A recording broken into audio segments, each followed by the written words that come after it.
வணக்கம். Welcome to my channel. Bharat karma healing centre சார்பாக ஜோதிடர் நல்ல பிரம்மா பேசுகின்றேன். தற்பொழுது நாம் மகர ராசி அன்பர்களுக்கான மே மாத கோச்சார பலன்களை காணவிருக்கின்றோம். அன்புள்ள மகர ராசி அன்பர்களே, எந்த ஒரு செயலையும் செய்ய வேண்டும் என்று நினைத்துவிட்டால் அவற்றில் எந்த வகையிலும் பின்வாங்காமல் பிடிவாதத்தோடு செய்யக்கூடியவர்கள் நீங்கள். ஆனாலும் அந்த பிடிவாதமாகப்பட்டது எப்பொழுது மற்றவர்களுக்கு இன்பத்தை கொடுக்குமே தவிர துன்பத்தை கொடுக்காது. எல்லோருக்கும் நல்லது செய்ய வேண்டும், எல்லோரும் நன்றாக இருக்க வேண்டும் என்கின்ற எண்ணம் எப்பொழுதும் உங்களிடம் சற்று மேலோங்கி இருக்கும். ஏனென்றால் சனி பகவானை ராசியாதிபதியாகவும் 2ஆம் இடத்துக்குரிய தனம், குடும்பம், வாக்கு, கல்வி ஸ்தானத்துக்குரியவரையும் பெற்றிருக்கிறீர்கள். எனவே மகர ராசியில் பிறந்தவர்கள் மற்றவர்களுக்காக உழைக்கக்கூடியவர்கள், மிகப்பெரிய தொழிலதிபர்கள் எல்லாம் மகர ராசியிலே அல்லது மகர லக்னத்திலே பிறந்திருக்கிறார்கள். உங்களை பொறுத்தவரை உத்திராட நட்சத்திரம் 2, 3, 4ஆம் பாதமும், திருவோண நட்சத்திரம் 4 பாதமும், அவிட்ட நட்சத்திரம் 1, 2 போன்ற நட்சத்திரங்களை உள்ளடக்கியதுதான் உங்களுடைய ராசியாகப்பட்ட மகர ராசி. இந்த மாதமாகப்பட்ட மே மாதம் உங்களுக்கு பல்வேறு விதமான நன்மைகளையும் ஏற்றத்தையும் கொடுக்கக்கூடிய மாதமாக விளங்குகிறது. முதலில் நாம் கோச்சார ரீதியாக ஆண்டுகோள்கள் எவ்வாறு இருக்கிறது என்பதை காணலாம். உங்களுடைய ராசியிலே கேதுவும் 7லே ராகுவும் இருக்கிறார்கள். பொதுவாக சர்ப்ப கிரகங்களான ராகு கேதுவாகப்பட்டவர் ராசியிலோ 7ஆம் இடத்திலோ மற்றும் 2ஆம் இடம் 8ஆம் இடத்திலோ இருந்தால் நன்மைகள் இல்லாமல் சர்ப்ப தோஷம் என்கின்ற தோஷத்தை கொடுப்பார்கள். ஆனால் உங்களை பொறுத்தவரை ராசியிலே அமர்ந்திருக்கின்ற கேது பகவான் சனீஸ்வரரோடு ஒரு சூட்சம பரிவர்த்தனையில் இருக்கின்றார். சனியாகப்பட்டவர் கேதுவோடி நட்சத்திரத்திலும் கேதுவாகப்பட்டவர் சனியோடைய வீட்டிலும் இருப்பது தனவரவிலே சிறந்த திருப்திகரமான தனவரவு இருக்கும். மேலும் 7ஆம் இடத்தில் அமர்ந்திருக்கின்ற ராகு பகவான் மே மாதத்தை பொறுத்தவரை அவர் பயணம் செய்கின்ற நட்சத்திரமாகப்பட்டது உங்களுடைய ராசிக்கு யோக காரகனான புதனோடைய நட்சத்திரம். பொதுவாக ராகு மற்றும் கேதுவுக்கு சொந்த வீடு கிடையாது. அவர்கள் யாருடைய வீட்டில் இருக்கிறார்களோ, யாரோட நட்சத்திரத்தில் பயணம் செய்கிறார்களோ, யாருடைய பார்வை பெறுகிறார்களோ அதன் அடிப்படையில் தான் அவர்களுடைய பலாபலன்கள் இருக்கும். அதன் அடிப்படையிலே ராகுவாகப்பட்டவர் பயணம் செய்கின்ற நட்சத்திரம் உங்களுக்கு யோக நட்சத்திரமாக விளங்குவதால் ராகுவால் உங்களுக்கு பெரிய அளவில் பிரச்சனைகள் இருக்காது. இருந்தாலும் கணவன் மனைவியிடையே சிறு சிறு மனக்கசப்புகள் இருக்கும். அவற்றையெல்லாம் நீங்கள் எளிதாக சமாளித்து மிக சிறந்த முறையிலே மகிழ்ச்சியான முறையிலே உங்களுடைய குடும்ப விஷயத்தில் நீங்கள் கையாள்வீர்கள். அடுத்தபடியாக ஆண்டுகோள் என்று பார்க்கின்ற பொழுது குரு பகவான் உங்களுடைய ராசிக்கு 10ஆம் இடத்தில் இருக்கிறார். 10இல் குரு தனநாசம் என்பார்கள். ஆனால் இந்த மாதத்தை பொறுத்தவரை அவர் வக்ரகதியில் இருப்பதனால் பொதுவாக கேந்திர ஸ்தானங்களான 1, 4, 7, 10 போன்ற இடங்களிலே எந்த ஒரு கிரகமும் வக்ரமாக அமர்ந்திருந்தால் அற்புதமான ராஜயோக பலன்களையும் மேன்மையான பலன்களையும் கொடுப்பார்கள். இங்கு உங்களுடைய ராசிக்கு 10ஆம் இடத்தில் அமர்ந்திருக்கின்ற குரு பகவான் வக்ரமாக இருப்பதினால் மிக சிறந்த நல்ல பலன்களை உங்களுக்கு கொடுப்பார். அதற்கு அடுத்தபடியாக ஆண்டுகோள்கள் என்று பார்க்கின்ற பொழுது உங்களுடைய ராசியாதிபதியான சனீஸ்வர பகவான், ஈஸ்வர பட்டம் பெற்ற சனீஸ்வர பகவான், நவ கிரகங்களிலே ஒரே ஒரு கிரகம்தான் ஈஸ்வரன் பட்டம் பெற்றிருக்கிறது, அது சனி பகவான். அவர் 12ஆம் இடத்தில் விரயஸ்தானத்தில் 7.5 கட்டுப்பாட்டில் நீங்கள் இருக்கிறீர்கள் என்று கவலைப்பட வேண்டாம். பொதுவாக மகர ராசிக்கு 7.5 சனியாகப்பட்டது பெரிய அளவிலே கெடுபலங்கள் செய்யாமல் நல்ல நல்ல அனுபவங்களை கொடுக்கும். உங்களை பொறுத்தவரை 12ஆம் இடத்தில் சனி பகவான் தற்பொழுது வக்ரகதியில் இந்த மே மாதத்தில் இருக்கின்ற சூழ்நிலையில் மிக சிறந்த நல்ல பலன்களையும் கொடுக்கல் வாங்கலிலே மிக திருப்திகரமான ஒரு நிலையும் தன வரவாகப்பட்டது சிறப்பான ஒரு முறையில் இருக்கும். ஏனென்றால் சனியோக பார்வையாகப்பட்டது 7ஆம் பார்வை அனைத்து கிரகங்களுக்கும் இருந்தாலும் சனி, செவ்வாய் மற்றும் குருவாகப்பட்டவர்களுக்கு மட்டும்தான் விசேஷ பார்வை இருக்கிறது. இங்கு சனியோடைய 3ஆம் பார்வையாக உங்களுடைய ராசிக்கு 2ஆம் இடத்தை பார்ப்பதனால் தனவரவாகப்பட்டதும் உங்களுடைய உத்தியோகத்திலே, தொழிலிலே, வியாபாரத்திலே இதுவரை இருந்த மந்தமின்மை விலகி மிகுந்த நன்மைகளை செய்யக்கூடிய ஒரு நிலையாகப்பட்டது மே மாதத்தில் தென்படுகிறது. இவ்வாறு பார்க்கின்ற பொழுது குருவோடைய பார்வை குருவோடைய பார்வையும் 5ஆம் பார்வை, 7ஆம் பார்வை, 9ஆம் பார்வை போன்ற பார்வைகள் குருவுக்கு உள்ளது. இங்கு அவர் உங்களுடைய ராசிக்கு 2ஆம் இடத்தையும் 4ஆம் இடத்தையும் மற்றும் 6ஆம் இடத்தையும் பார்க்கிறார். இத்தகைய பார்வைகளாகப்பட்டது அந்த இடங்களை பலப்படுத்தும். 4ஆம் இடம் என்கின்ற சுகஸ்தானத்தை பார்ப்பதனால் நல்ல வகையிலே சுகஸ்தானங்கள் உங்களுக்கு பலப்படும். மேலும் 6ஆம் இடத்தை குரு பார்ப்பதனால் நோய் நொடிகள் இல்லாத ஒரு நிலையாக இந்த மே மாதம் விளங்கும். இவ்வாறு பார்க்கின்ற பொழுது ஆண்டுக்கோள்கள் உங்களுக்கு சாதகமாகவே இருக்கிறது. அதற்கு அடுத்தபடியாக மாதக்கோள்கள் என்று எடுத்துக்கொள்கின்ற பொழுது முதலில் நாம் உங்களுடைய ராசிக்கு யோகக்காரர்கள் என்று சுக்கிரன் மற்றும் புதன் எவ்வாறு இருக்கிறார் என்று காணலாம். மே மாதம் 15ஆம் தேதி வரை சுக்கிர பகவான் 5ஆம் இடத்தில் அமர்ந்து தன்னுடைய சொந்த வீடான ரிஷபத்தில் ஆட்சியாக இருக்கின்றது.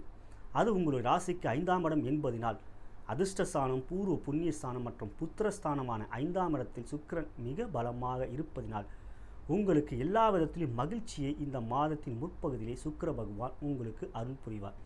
மிக சிறப்பான இடத்தில் சுக்கிர பகவான் இருப்பதனால் மிக மிக நல்ல எண்ணங்களும் மகிழ்ச்சியும் உங்களுடைய சிந்தனைகளிலும் உங்களுடைய குடும்பத்திலும் புத்திர வகையிலே உங்களுக்கு மிக மிக நன்மையான மகிழ்ச்சியான ஒரு சூழ்நிலையும் நிலவும். அதற்கு அடுத்தபடியாக மற்றொரு யோகக்காரன புதன் பகவான் மாதத்தின் முற்பகுதியிலே 3ஆம் இடத்தில் இருக்கிறார். மே மாதம் 10ஆம் தேதி வரை. அதன் பிறகு அவர் 4ஆம் இடத்துக்கு வருகிறார். பொதுவாக கோச்சாரத்தில் புதனாகப்பட்டவர் 4ஆம் இடத்தில் வந்தால் மிக மிக நல்ல நன்மைகளும் தன லாபத்தையும் மிக மகிழ்ச்சியான ஒரு சூழ்நிலையும் கொடுப்பார். அதன் அடிப்படையில் பார்க்கின்ற பொழுது மே மாதம் 10ஆம் தேதிக்கு பிறகு புதனாலும் உங்களுக்கு பல வகையிலே நன்மைகளையும் ஏற்றத்தையும் மகிழ்ச்சி சந்தோஷத்தையும் கொடுக்கும்.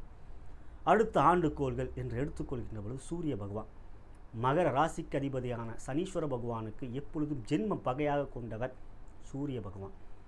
இந்த மாதத்தை பொறுத்தவரை மே மாதம் 15ஆம் தேதி வரை சுகஸ்தானம், வீடு, வாகன யோகஸ்தானமான 4ஆம் இடத்திலும் மாத்ருஸ்தானமான 4ஆம் இடத்திலும் சூரியன் உச்சமாக இருக்கிறார். உங்களுக்கு அவர் நல்லவர் இல்லை என்ற போதில் அவர் உச்சமாக இருக்கின்ற சூழ்நிலையிலே உங்களுடைய சுகத்தில் உஷ்ண சம்பந்தப்பட்ட பிரச்சனைகளையும் தாய் வழியிலே சிறு சிறு பிரச்சனைகளையும் கொடுக்கக்கூடிய ஒரு நிலை இருக்கும். அகார் இருக்கின்ற அவர் மே மாதம் 15ஆம் தேதிக்கு பிறகு உங்களுடைய ராசிக்கு 5ஆம் இடத்துக்கு வருகிறார். 5ஆம் இடத்துக்கு வருகின்ற சூரிய பகவான் சுக்கிரனுடைய வீட்டில் இருப்பதினாலும் அவர் பயணம் செய்கின்ற நட்சத்திரங்கள் அவருக்கு உகுந்த நட்சத்திரங்கள் என்பதனாலும் அதன் பிறகு உங்களுக்கு பெரிய அளவிலே சூரியனால் கெடுபலன்கள் ஏற்படாது. மேலும் பார்க்கின்ற பொழுது செவ்வாய் பகவான் இதுவரை உங்களுடைய ராசிக்கு 12ஆம் இடத்தில் சனீஸ்வரர் மற்றும் செவ்வாயாகப்பட்டவர் சேர்க்கை பெற்றிருந்தார்கள். யுத்த கிரகமான செவ்வாயோடு சனீஸ்வரர் எப்பொழுதெல்லாம் சேர்க்கை பெறுகிறாரோ நாட்டுக்கே பெரிய பெரிய விபத்துகள் பிரச்சனைகள் எல்லாம் கொடுப்பார். அப்படிப்பட்ட அவர் மே மாதம் 3ஆம் தேதி முதல் உங்களுடைய ராசிக்கு வருகிறார். உங்களுடைய ராசியிலே செவ்வாய் பகவான் கேதுவோடு சேர்க்கை பெற்று உச்சம் பெறுகிறார். உச்சம் பெறுகின்ற செவ்வாய் பகவான் உங்களுடைய மனதிலே கடும் கோபத்தை கொடுக்கக்கூடிய நல்லம் இருக்கும். யாராவது உங்களை சீண்டி பார்த்தால் உங்களால் அதை தாங்கிக் கொள்ள முடியாமல் அதிகமாக கோபப்படுவீர்கள். எனவே கோபத்தை குறைத்து கொள்ள வேண்டும். தேவையற்ற விதண்டாவாதங்களை தவிர்க்க வேண்டும். செவ்வாய் பகவான் உச்சமாக இருப்பதாலும் கேதுவோடு சேர்க்கை பெறுவதால் செவ்வாயைப் போல் கேது, சனியைப் போல் ராகு என்பார்கள். எனவே கேதுவோடு சேர்க்கை பெறுகின்ற நிலையில் கேதுவாகப்பட்டவர் செவ்வாயை சாந்தப்படுத்தி இறை நாட்டத்தில் உங்களை ஈடுபடுத்தி மனதிலே நல்ல ஒரு எண்ணங்களை கொடுத்து செவ்வாயால் பெரிய கெடுபலங்கள் ஏற்படாமல் பார்த்து கொள்வார். இந்த மாதமாகப்பட்டது உங்களுக்கு நன்மை கலந்த மாதமாகவே, நன்மை கொடுக்கக்கூடிய மாதமாகவே இருக்கிறது. இதுவரை நாம் பார்த்தது மகர ராசி அன்பர்களுக்கு கோச்சார ரீதியாக கிரக நிலையின் அடிப்படையிலே ஆண்டுக்கோள்கள் மற்றும் மாதக்கோள்கள் கொடுக்கின்ற பலன்களை கூறினேன். இனி நாம் துறை ரீதியாக மகர ராசி அன்பர்களுக்கு எவ்வாறு இருக்கும் என்பதை காணலாம். முதலில் காணவிருப்பது வியாபாரி அன்பர்களுக்கு. அன்புள்ள மகர ராசி வியாபாரி அன்பர்களே, இந்த மாதமாகப்பட்டது தொழில் ஸ்தானம், ஜீவனஸ்தானம், கர்மஸ்தானம் என்கின்ற 10ஆம் இடத்தில் குருவாகப்பட்டவர் வக்ரமாக இருப்பதும் மே மாதம் 10ஆம் தேதிக்கு பிறகு புதனுடைய சமசப்த பார்வை பெறுவதனாலும் இந்த மாதத்தில் உங்களுக்கு வியாபாரத்தில் மிகப்பெரிய நன்மைகளையும் ஏற்றங்களையும் மிகப்பெரிய லாபத்தையும் கொடுக்கும். செய்கின்ற தொழிலிலே எந்த விதமான தடங்கல்கள் இல்லாமல், தட்டுமுட்டு பிரச்சனைகள் எதுவும் இல்லாமல் உங்களுக்கான வெற்றியை நிச்சயமாக புதனும் குருவும் கொடுப்பார்கள். மேலும் பங்கு தொழில் செய்பவராக இருந்தால் பங்குதாரர்கள் உங்களிடம் அனுசரணையாகவும் நட்பாகவும் உண்மையாகவும் இருப்பார்கள். உங்களுடைய ஊழியராகப்பட்டவர்கள் இந்த மாதத்தை பொறுத்தவரை சனி பகவானும் வக்ரமாகவும் குருவும் வக்ரமாக இருப்பதால் உங்களுக்கு உண்மையாக உழைத்து நல்ல லாபத்தை ஈட்டி கொடுத்து உங்களிடம் நற்பெயர் பெறுவார்கள். எனவே இந்த மாதமாகப்பட்டது வியாபாரம் தொழிலிலே உங்களுக்கு மிகப்பெரிய நன்மைகள் வெற்றிகள் கொடுக்கக்கூடிய மாதம்.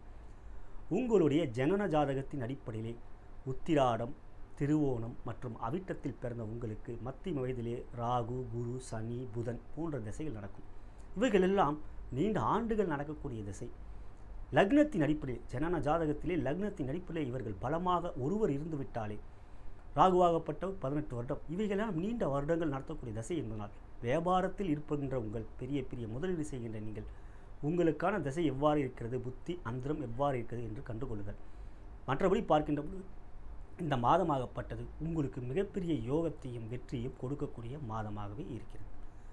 அடுத்தபடியாக பார்க்கின்ற பொழுது உத்தியோகஸ்தர்களுக்கான பலன்கள். முதலில் நாம் நான் ஐடி துறையை சேர்ந்த மகர ராசி அன்பர்களுக்கு எவ்வாறு இருக்கும் என்று காணலாம்.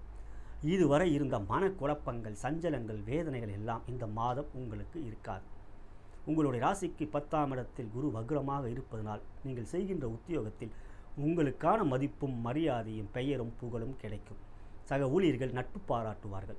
எப்படி இருப்பினும் செவ்வாயாகப்பட்டவர் மே 3ஆம் தேதி முதல் உச்சமாக உங்களோட ராசியில் இருப்பதனால் கோபத்தை குறைத்து கொள்ள வேண்டும். யாரும் தேவையற்ற வார்த்தை கொடுக்காதீர்கள், வாக்குறுதிகள் கொடுக்காதீர்கள். அதனால் தான் உங்களுக்கு பிரச்சனையை ஏற்படும். மற்றபடி பார்க்கின்ற பொழுது புதன் பகவான் மற்றும் சுக்கிர பகவான் மிக பலமாகவும் குருவும் பலமாகவும் இருப்பதினால் இந்த மாதமாகப்பட்டது உங்களுக்கு மிகுந்த மகிழ்ச்சியும் வெற்றியும் கொடுக்கக்கூடிய மாதம். மேல் அதிகாரிகள் உங்களுடைய நட்பு பாராட்டி உங்களுடைய உழைப்புக்கேற்ற நற்சான்றிதழ் கொடுப்பார்கள். இந்த மாதம் உங்களை பொறுத்தவரை சிறப்பான மாதமாகும். அடுத்தபடியாக ஐடி துறையை சேர்ந்த மகர ராசி அன்பர்களுக்கு எவ்வாறு இருக்கும் என்று காணலாம். 7.5 சனி நடந்து கொண்டிருக்கிறது என்றாலும் குருவாகப்பட்டவர் தற்போது வக்ரமாக மிக பலமாக 10ஆம் இடத்தில் ஜீவனஸ்தானத்தில் இருப்பதனால் உங்களுடைய உத்தியோக ரீதியான விஷயத்தில் உங்களுக்கு வெற்றியே இந்த மாதம் கிடைக்கும். உங்களுடைய ஜாதகத்தின் அடிப்படையில் சிறப்பான தசாபுத்தி அந்தரம் நடக்கிறது என்றால் மிகப்பெரிய வெற்றிகள் உங்களுக்கு நிச்சயிக்கப்பட்ட ஒன்றாக இருக்கும். எனவே இந்த மாதம் உங்களுக்கு சிறப்பான மாதம் என்றாலும் உடல் நலத்தில் சற்று கவனமாக இருக்க வேண்டும். கடின உழைப்பை கொடுத்து உங்களுடைய பெயரை நிலைநாட்டி கொண்டிருக்கின்ற நீங்கள் அதனால் உடல் அசதிகளும் ஏற்படும். எனவே சற்று உடல் நலத்தில் பாதிப்புகள் ஏற்பட்டாலும் தகுந்த மருத்துவரிடம் சென்று ஆலோசனை பெறுவது நல்லது. வாகனங்கள் ஓட்டும் பொழுது சற்று எச்சரிக்கையாக இருக்க வேண்டும். மற்றபடி இந்த மாதமாகப்பட்டது உங்களுக்கு ஒரு சிறப்பான வெற்றிகரமான மாதமாகவே இருக்கிறது. அடுத்தபடியாக பெண்களுக்கான பலன்கள் என்று பார்க்கின்ற பொழுது முதலில் நாம் திருமணம் ஆன பெண்களுக்கு எவ்வாறு இருக்கும் என்று காணலாம். நீங்கள் உத்தியோகம் பார்ப்பவர்களாக என்றால் அவற்றிலே உங்களுக்கு மிகுந்த வெற்றியை புதன், சுக்கிரன் மற்றும் குருவாகப்பட்டவர்கள் தருவார்கள். இருந்தாலும் ராசியிலே அமர்ந்திருக்கின்ற செவ்வாய் பகவான் சற்று உஷ்ணத்தை உங்களுக்கு கொடுப்பார். எண்ணங்களிலே சற்று அதிகமான வீரியத்தை கொடுப்பார். மிக வேகமாக செயல்பட வேண்டும் என்ற நிலையிலே உங்களுடைய உழைப்பை அதிகப்படுத்துவீர்கள். எனவே இதனால் குடும்பத்திலே சிறு சிறு மனக்குழப்பங்களும் உங்களுடைய உடல்நலத்தில் சிறு சிறு பாதிப்புகளும் ஏற்படக்கூடிய ஒரு நிலை இருக்கிறது. இவையெல்லாம் குரு 10லே வக்ரமாக இருப்பதனால் அவர் 2ஆம் இடமான குடும்பஸ்தானத்தை பார்ப்பதனாலும் 6ஆம் இடம் என்கின்ற நோய் ஸ்தானத்தை சத்ருஸ்தானத்தை பார்ப்பதனாலும் ரண ரோகஸ்தானமான 6ஆம் இடத்தை குரு பார்ப்பதால் எந்த விதமான பிரச்சனைகள் வந்தாலும் அது பனிப்போல் விலகிவிடும் உங்களிடம். எனவே இந்த மாதம் உங்களுக்கு ஒரு மகிழ்ச்சியான மாதம் உத்தியோகத்திலும் குடும்ப விஷயத்திலும். அடுத்தபடியாக பெண்களிலே திருமணமாகாத பெண்களுக்கு எவ்வாறு இருக்கும் என்பதை காணலாம். அன்புள்ள மகர ராசி அன்பர்களே, உங்களை பொறுத்தவரை இந்த மாதம் கலத்திரக்காரகன் என்றும் யோகக்காரகன் என்றும் உங்களுக்கு அமைகின்ற சுக்கிர பகவான் மிக நல்ல முறையில் மாதத்தின் முற்பகுதியில் இருப்பதினால் திருமணத்துக்கான சுப காரியங்கள் ஏற்படக்கூடிய ஒரு நிலை இருக்கிறது, கைகூடும். இந்த மாதமாகப்பட்டது உங்களுக்கு அத்தகைய ரீதியிலே மிகப்பெரிய வெற்றிகளையும் நல்ல ஒரு நிலையும் கொடுக்கும். இருந்தாலும் வெறும் நட்சத்திர பொருத்தம் மட்டும் பார்த்து திருமணத்துக்கு நிச்சயிக்கப்படக்கூடாது. உங்களுடைய ஜாதகமும் மணமகனுடைய ஜாதகமும் எவ்வாறு இருக்கிறது என்பதன் அடிப்படையில் தான் திருமணத்துக்கு முடிவு செய்ய வேண்டும். மற்றபடி நீங்கள் வேலை பார்ப்பவர் என்றால் அவற்றிலே உங்களுக்கு மிக சிறந்த வெற்றிகளை இந்த மே மாதம் கொடுக்கும். செவ்வாய் பகவான் மிக தைரியத்தை உங்களுக்கு கொடுப்பார். உங்களுடைய வேலையிலே மிகப்பெரிய வெற்றியெல்லாம் உங்களுக்கு சுக்கிர பகவானும் மற்றும் புதன் பகவானும் கொடுப்பார்கள். குருவும் பலமாக இருப்பதனால் உங்களுக்கு இந்த மாதம் வெற்றிக்குரிய மாதமாகவும் மிகப்பெரிய எழுச்சி பெயர் பெறக்கூடிய மாதமாகவும் விளங்குகிறது. அடுத்தபடியாக நாம் மாணவ கண்மணிகளுக்கு எவ்வாறு இருக்கும் என்று காண்கின்ற பொழுது தேர்வு முடிவுகளுக்காக காத்து கொண்டிருக்கும் மகர ராசி மாணவ கண்மணிகளே, இந்த மாதம் உங்களுக்கு ஒரு மகிழ்ச்சியான மாதம். புதன் பகவான் மே மாதம் 10ஆம் தேதிக்கு பிறகு சிறப்பாக இருப்பதனால் உங்களுக்கான தேர்வு முடிவிலே மிகப்பெரிய மதிப்பெண்களை பெற்று எதிர்பார்க்கின்ற கல்லூரியிலே இடம் கிடைக்கும். எதிர்பார்க்கின்ற வெற்றிகளும் மாணவர்களுக்கான உங்களுக்கு கிடைக்கும். பேராசிரியர்கள், ஆசிரியர்கள் உங்களிடம் நட்பும் ஆராட்டும் பெறுவார்கள். இதுவே இந்த மாதம் உங்களுக்கு அற்புதமான மகிழ்ச்சியான வெற்றிகரமான மாதமாகவே இருக்கிறது. தற்பொழுது நாம் கலைத்துறையை சேர்ந்த மகர ராசி அன்பருக்கு என்று பார்க்கும்போது கலைக்காரகனான சுக்கிர பகவான் மாதத்தின் முற்பகுதியில் மிக பலமாக இருக்கிறார். மேலும் தேவகுருவான குரு பகவான் 10ஆம் இடத்தில் வக்ரமாகவும் பலமாக இருக்கிறார். எனவே இந்த மாதம் கலைத்துறையிலே உங்களுக்கான வெற்றிகளை கொடுக்கக்கூடிய மாதம், உங்களுக்கான வாய்ப்புகள் கிடைக்கக்கூடிய மாதம், உங்களுடைய படைப்புகள் மக்களாலும் பலதரப்பட்ட மக்களால் பாராட்டப்பட்டும் பெயர் புகழ் பணம் கிடைக்கக்கூடிய மாதமாகவே இந்த மே மாதம் உங்களுக்கு இருக்கிறது. உங்களுடைய ஜனன ஜாதகமும் சிறப்பாக இருந்து தசாபுத்தி அந்தரமும் சிறப்பாக இருந்தால் இவை நிச்சயிக்கப்பட்ட ஒன்றாக உங்களுக்கு இருக்கும். எனவே இந்த மாதம் உங்களுக்கான மாதம், வெற்றிக்குரிய மாதம். எனவே அவற்றில் நீங்கள் மகிழ்ச்சி அடையக்கூடிய மாதமாக மே மாதம் இருக்கிறது. தற்பொழுது நாம் அரசியல் துறையை சேர்ந்த மகர ராசி அன்பர்களுக்கு காண்கின்ற பொழுது அரசியல் காரகனான சூரிய பகவான் மாதத்தின் முற்பகுதியிலே 4ஆம் இடத்தில் உச்சம் பெறுகிறார். எனவே அவர் 10ஆம் இடத்தை பார்க்கின்றார். எனவே அரசியலிலே உங்களுக்கான வெற்றி ஒன்று கிடைக்கக்கூடிய மாதமாகும். நீங்கள் எதிர்பார்க்கின்ற பதவிகள் கிடைக்கக்கூடிய மாதமாகவும் இருக்கிறது. குறிப்பாக உங்களுக்கு குரு தசை நடந்து கொண்டிருந்தால் அந்த திசையாகப்பட்டது சிறப்பான ஒரு திசையாக லக்னத்தின் அடிப்படையில் அமர்ந்துவிட்டால் உங்களுக்கான பதவி நிச்சயம் இந்த மாதம் கிடைக்கும். சூரியன் மற்றும் குரு சமசப்தமாக பார்த்து கொள்கிறார்கள் மாதத்தின் முற்பகுதியில். எனவே இந்த மாதம் உங்களுக்கென்று ஒரு எதிர்பாராத பதவி கிடைக்கக்கூடிய மாதமாகவே இருக்கிறது. இதுவரை நாம் பார்த்தது மகர ராசி அன்பர்களுக்கான கோச்சார கிரக ரீதியான பலன்களும் துறை ரீதியான பலன்களும். இந்த மாதத்தில் உங்களுக்கு சந்திராஷ்டமம் என்ற நாட்கள் வரும். அந்த சந்திராஷ்டம நாட்களில் சற்று எச்சரிக்கையாக இருக்க வேண்டும். உங்களுடைய ராசிக்கு 8ஆம் இடத்தில் சிம்மத்தில் எப்பொழுதெல்லாம் சந்திரன் வருகிறாரோ அது சந்திராஷ்டம நாட்கள். எனவே அந்த நாட்களில் மனமாகப்பட்ட சற்று சஞ்சலங்கள் ஏற்படுத்தும். எனவே அத்தகைய நாட்களிலே புதிய முயற்சிகள், பெரிய முதலீடுகள், புதிய ஒப்பந்தங்கள் செய்வது, வீடு வாகனம் வாங்குவது, புதிய வீட்டுக்கு செல்வது போன்றவற்றை தவிர்ப்பது நல்லது. அப்படி பார்க்கின்ற பொழுது இந்த மாதம் உங்களுக்கு சந்திராஷ்டம நாட்கள் எந்த நாட்கள் என்றால் 21/5/2018 இரவு 9:30 மணி முதல் 24/5/2018 அதிகாலை 1:50 வரை சந்திராஷ்டம நாட்கள். அந்த நாட்களில் சற்று எச்சரிக்கையாக இருப்பது நல்லது. இதுவரை நாம் மகர ராசி அன்பர்களுக்கான கோச்சார கிரக ரீதியான புது பலன்களும் மற்றும் துறை ரீதியான பலன்களும் சந்திராஷ்டம நாட்களையும் நான் உங்களுக்கு எடுத்து கூறியிருக்கிறேன். இவையெல்லாம் 30% அல்லது 40% தான். அவரவருடைய பிறந்த நேரம், தேதி, வருடம், மாதம் மற்றும் பிறந்த இடம் இவற்றின் அடிப்படையில் ஏற்படக்கூடிய ஜனன ஜாதகத்தின் மூலமாக வருகின்ற தசாபுத்தி அந்தரம் மூலமாகத்தான் துல்லியமாக 100% பலன்களை நாம் அறிய முடியும். லக்னம் என்கின்ற வருகிறது. அந்த லக்னத்தின் அடிப்படையிலே பாவ பலன்கள் யோகமாக எந்த கிரகம் வருகிறது, எத்தகைய நிலையில் அவர் இருக்கிறார்கள், நவாம்சத்தில் அவர்கள் எப்படி இருக்கிறார்கள், இதன் அடிப்படையில் தான் முழுவதுமாக நம்ம ஒரு முடிவுக்கு வர முடியும். இவையெல்லாம் ஒரு தகுந்த ஜோதிடரிடம் உங்களுடைய ஜாதகத்தை காட்டினால் அவர் உங்களுடைய ஜாதகத்தை கணித்து ஆராய்ந்து பலாபலங்கள் எப்படி இருக்கிறது என்பதை பார்த்து உங்களுக்கு எடுத்து கூறுவார். நீங்கள் என்னை தொடர்பு கொண்டாலும் நானும் உங்களுடைய ஜாதகம் மூலமாக எவ்வாறு பலாபலங்கள் இருக்கிறது, எத்தகைய தசாபுத்தி அந்தரம் நடக்கிறது, எந்த மந்திரத்தை சொல்ல வேண்டும், எந்த எந்திரத்தை வைத்து கொள்ள வேண்டும், எந்த தந்திர முறையிலே அன்றாடம் நாம் செய்ய வேண்டிய செயல்களை எப்படி வெற்றி கொள்ள வேண்டும் என்பதை நான் உங்களுக்கு எடுத்து கூறுவேன். நான் சென்னையில் இருப்பதினால் நீங்கள் நேரிலே ஒரு நல்ல அப்பாயின்மெண்ட் வாங்கி கொண்டு என்னை நேரிலே தொடர்பு கொண்டு உங்களுடைய பலாபலங்களை தெரிந்து கொள்ளலாம். மேலும் வெளியூரிலோ வெளிநாட்டிலோ இருக்கும் நண்பர்கள் அலைபேசியிலோ தொலைபேசியிலோ தொடர்பு கொண்டு பலாபலங்களை தெரிந்து கொள்ளலாம். மேலும் வீடியோ சேட்லேயோ ஸ்கைப்பிலேயோ வாட்ஸ்அப்லேயோ உங்களுடைய பலன்களை தெரிந்து கொள்ளலாம். இவ்வாறு இருக்கின்ற சூழ்நிலையிலே இந்த வீடியோ உங்களுக்கு பிடித்திருந்தால் கீழே இருக்கின்ற சப்ஸ்கிரைப் பட்டனை கிளிக் செய்து என்னை நீங்கள் ஃபாலோ செய்யலாம். மேலும் அதன் அருகில் இருக்கும் பெல் பட்டனை கிளிக் செய்வதன் மூலம் நான் ஏற்றும் புதிய வீடியோக்களை அது உங்களுக்கு உடனுக்குடன் அறிவிக்கும். நான் ஏற்றிய விளம்பி தமிழ் புத்தாண்டு பலன்கள் இதுவரை நீங்கள் காணவில்லை என்றால் அதை கண்டு உங்களுடைய மேஷராசிக்குரிய ஆண்டு பலன்களை கண்டுகொள்ளலாம். மேலும் நான் ஏற்றும் ஜூன் மாத பலன்களை நீங்கள் பெல் பட்டன் கிளிக் செய்தும் அது உங்களுக்கு அறிவிக்கும்.